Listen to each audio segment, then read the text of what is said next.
BMT urushlarni to'xtatish qobiliyatini yo'qotdi. AQShning rejasi barbod bo'ldimi? Batafsil videoda. Rossiyaning Ukraina shaharlariga raketa hujumi natijasida 13 kishi halok bo'ldi. Xalq sizdan qo'rqadi. Mashhur bloger Putinga keskin murojaat yo'lladi. Avvalroq urush tugashi yaqin degan Tramp Hormuz bo'g'ozida minalarga qarshi operatsiyani kuchaytirmoqda. Endi esa batafsil. Azizlar, uyingizga sifatli va hamyonbop narxlarda zamonaviy turdagi darvoza o'rnatmoqchimisiz? Unda sizga Namangan darvozalarini tavsiya qilamiz. Do'stlarimiz bir necha yillik tajribaga ega. O'zbekiston bo'ylab yetkazib berish va o'rnatib berish bepul. Ekraningizdagi ushbu raqam orqali bog'lanib, to'liq ma'lumot olishingiz mumkin. AQShning rejasi barbod bo'ldimi? The Wall Street Journal nashrining yozishicha, Tramp Tehrondagi rejimni ag'darish maqsadida boshlagan urush mutlaqo teskari natija berdi. Bosiq yetakchilar o'rniga hokimiyatga ashaddiy harbiylar va qiyomat yaqinligiga ishongan diniy guruhlar keldi. Urush rejimini o'zgartirdi, ammo yaxshi tomonga emas. Biz eronliklar urushdan oldin ko'rgan kunlardan ham dahshatliroq voqeliklarni yaratib qo'ydik, deydi Isroil harbiy razvedkasining Eron bo'yicha sobiq mutaxassisi Sitronovich. Nashrning ta'kidlashicha, Islom inqilobi korpusi qo'riqchilari faxriylaridan iborat yangi rahbariyat siyosiy yo'lni yanada qattiqlashtirmoqda. Ekspert Said Golkarning fikricha, Islom inqilobi qo'riqchilari korpusi ichidagi eng keskin guruh ustunlikni qo'lga olmoqda. Bu esa mojaroning yanada uzoq davom etishini anglatadi. Vusish AQSh strategiyasi mag'lub bo'lganini qayd etdi. Tehron taslim bo'lish o'rniga ichki muxolifatni qirib tashladi va Hormuz bo'g'ozi ustidan nazoratni kuchaytirdi. Rossiyaning Ukraina shaharlariga raketa hujumi natijasida 13 kishi halok bo'ldi. Bu haqda Reuters xabar qilgan. Payshanbaga o'tar kechasi Rossiya Kiyev va boshqa yirik shaharlarga raketa va dronlar bilan zarba berdi. Hujumlar oqibatida jami 13 kishi halok bo'lgan. Ularning orasida 12 yoshli bola ham bor. Eng ko'p qurbonlar Odessada va Kiyevda qayd etildi. Dnepr shahrida esa 2 kishi hayotdan ko'z yumdi.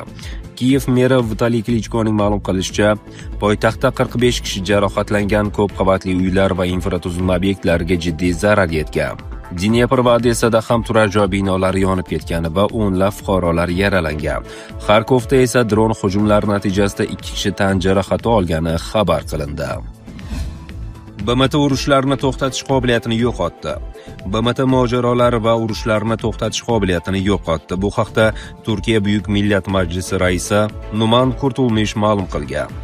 Biz insoniyatga kerak bo'lgan barcha institutlar mavjud bo'lgan davrda yashayapmiz. Shunga qaramay, biz o'zimizni deyarli hech biri ishlamaydigan vaziyatda topmoqdamiz.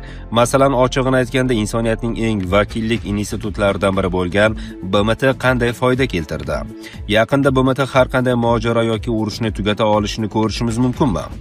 Afsuski, BMT hokimiyat tepasidagilarning xohishlariga muvofiq boshqariladigan va yo'naltiriladigan xalqaro tashkilotga aylandi. Xalqaro institutlarning samarasizligiga misollar sifatida u Isroilning G'azoga davom etayotgan hujumini, shuningdek Amerika va Isroil kuchlarining Eronga hujumi bilan boshlangan va keyinchalik Tehron tomonidan mintaqadagi boshqa mamlakatlarga kengaytirilgan urushni keltirdi. Ha, dunyoda institutlar mavjud, ammo ular endi ishlamaydi. Qoidalar ham yo'q bo'lib ketdi. Va nafaqat qoidalar yo'q bo'ldi, balki xalqaro munosabatlarning deyarli barcha terminologiyasi samarali ravishda o'chirib qo'yildi yoki yo'q qilindi. Global tizim to'liq qulash holatida. Shubhasiz bu tizimni saqlab qolish uchun bizga favqulodda sa'y-harakatlar kerak, deya xulosa qildi Kurtulmush. Xalq sizdan qo'rqadi. Mashhur bloger Putinga keskin murojaat yo'lladi. Bloger va teleboshlovchi Viktoriya Bonya Rossiya prezidenti Vladimir Putinga video murojaat yo'lladi. U o'z murojaatini xalq nomidan qilganini, chunki oddiy odamlar va davlat rahbari o'rtasida qalin devor bor deb hisoblashini bildirgan. Uning 18 daqiqalik murojaati o'zining Instagram sahifasida e'lon qilingan. Xususan, Viktoriya Bonya Dog'istondagi suv toshqinlari mavzusida gapirgan.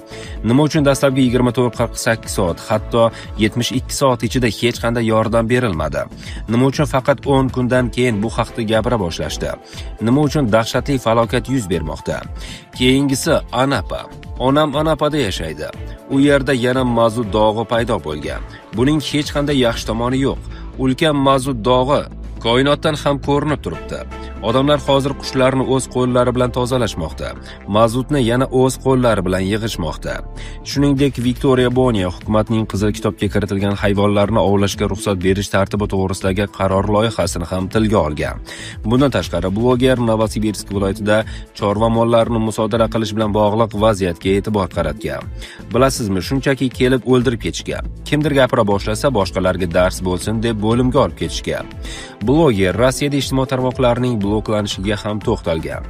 Uning so'zlariga ko'ra, ijtimoiy tarmoqlar rossiyaliklarga bir-biriga suyanish, cho'kib ketmaslik imkoniyatini beradi.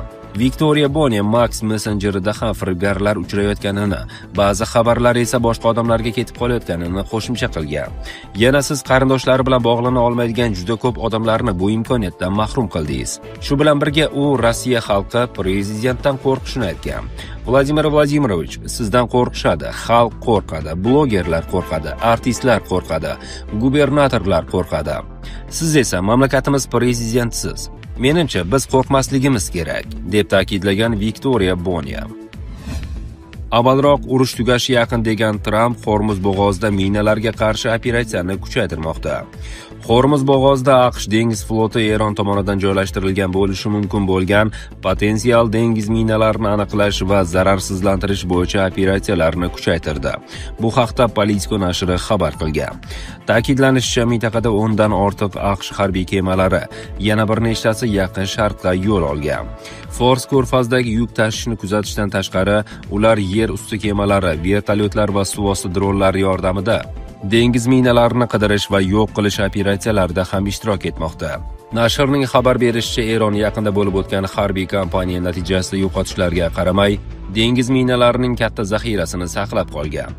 Vaziyatdan xabardor manbaning so'zlariga ko'ra, bu minalarning ba'zilari allaqachon suvlarga joylashtirilgan bo'lishi mumkin. Xabar qilinishicha, hatto minalar tahdidi ham bo'g'oz orqali tijorat yuk tashishlarining keskin kamayishiga olib kelgan va energiya bozorlarida keskinlikni keltirib chiqargan. Agar savdo kemasi yoki tanker shikastlansa, vaziyat yanada murakkablashishi va transportning to'liq to'xtashiga olib kelishi mumkin.